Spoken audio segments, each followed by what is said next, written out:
ఓం శ్రీ సాయినాథాయ నమః. మరుసటి దినము పాండగర్ బాబాకు నమస్కరించటకు పోగా 9 గుర్రపు లద్ది ఉండలను ప్రోగు చేసితివా లేదా అని ప్రశ్నించాను. అతడు తను నిస్సహాయకుడనియు బాబా అనుగ్రహంచే మాత్రమే వానిని సులభముగా ప్రోగు చేయుచున్న నేను. అప్పుడు బాబా శాంతి క్షేమలు కలుగునని ఆస్వాదించాను.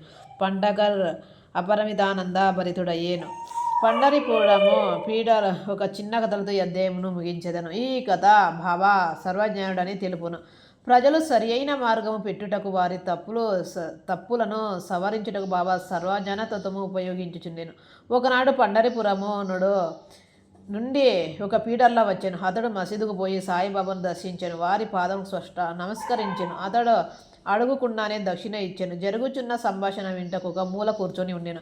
బాబా అతని వైపు ముఖము త్రిప్పి ఇట్లా నేను ప్రజలెంత టక్కర్లు వారు పాదములపై పడేదరు, దక్షిణాయనిచ్చేదరు, కానీ చాటుగా నిందించెదరు. ఇది చిత్రము కదా. ఆ మాటలు పీడర్లకు సూటిగా తగిలినవి. ఎవరికి బావ మాటలోని అంతరార్థము బోధపడలేదు. పీడర్లు మాత్రం గ్రహించను, కానీ అక్కడ ఏమీ మాట్లాడలేదు. వాడకు పోయిన పిమ్మట పీడర్లు కాకాసేపు దిశతో నిట్ల నేను బాబా చెప్పినదంతియో యథార్థమే. ఆ బాణము నాపై ప్రయోగించిరి. అది నా గుర్చే నేను ఎవరినని నిందించకూడదు, తృణీకరించరాదని బోధించుచున్నది. పండరిపురంలో సబ్జడ్జియగు నుల్కర్ తన ఆరోగ్యాభివృద్ధి కొరకు షిరిడీకి వచ్చెను. ఇచ్చటనే మకము చేసెను. పీడర్ల విశ్రాంతి గదిలో దీని గురించి వివాదము జరిగాను. రోగముచే బాధపడుచున్న సబ్జడ్జి ఔషధములను సేవించక షిరిడీకి పోయిన మాత్రమున బాగోగునా అని మాట్లాడుకొనిరి. సబ్జడ్జిని వాక్యాన్ని చేసిరి. సాయిబాబా నిందించిరి. నేను కూడా కొంత భాగము వహించి తిని నేను చేసినది సమంజసమని కాదని ఇప్పుడు సాయిబాబా నిరూపించను. ఇది నాకు దూషణము కాదు, నాకు అది ఆశుధమనే. ఇది నాకు ఒక ఉపదేశము. నేనిక మీదట ఎవరిని దూషించరాదు, ఎవరిని నిందించరాదు, ఇతరుల విషయంలో జోక్యము చేసుకునరాదు.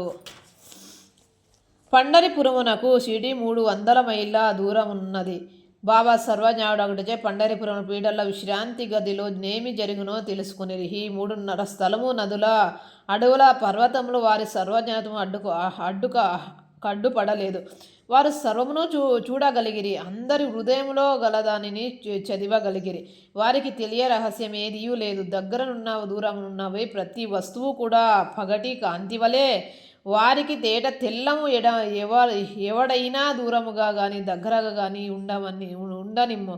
బాబా సర్వాంతర్యామి ఒకటొచ్చే వారి దృష్టి నుంచి తప్పించుకొనుటకు వీలలేదు. దీనిని బట్టి పీడర్లుగా నీతిని నేర్చుకునేను. ఒకరిని గురించి చెడు చెప్పరాదు, మరియు అనవసరంగా వ్యాఖ్యానము చెయ్యరాదు. అట్లు బాబా అతని దుర్గుణములను పోగొట్టి సన్మార్గమునందు పెట్టిను.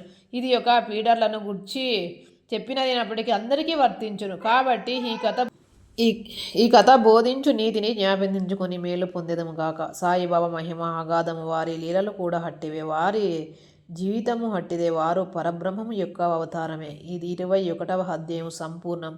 ఓం శ్రీ సద్గురు సాయినాథార్పణమస్తు. శుభము భవతు. ధన్యవాదములు.